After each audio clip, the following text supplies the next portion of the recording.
পেঁয়াজ কমছে না, আবার বাড়ছে।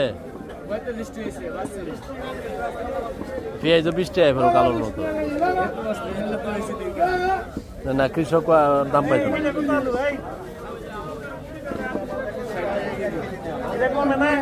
এটা 20 টাকা আছে।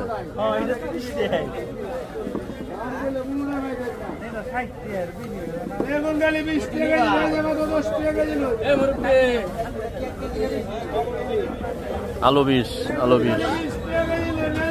আদা কত? আদা 120। ফুলকপি রঙিনটা হচ্ছে একটাই 30 টাকা, আর সাদা হচ্ছে জোড়া 30। এই হচ্ছে মূলত সবজির বাজার, কিন্তু পাশাপাশি সবজির বাজার মোটামুটি ঠিক আছে।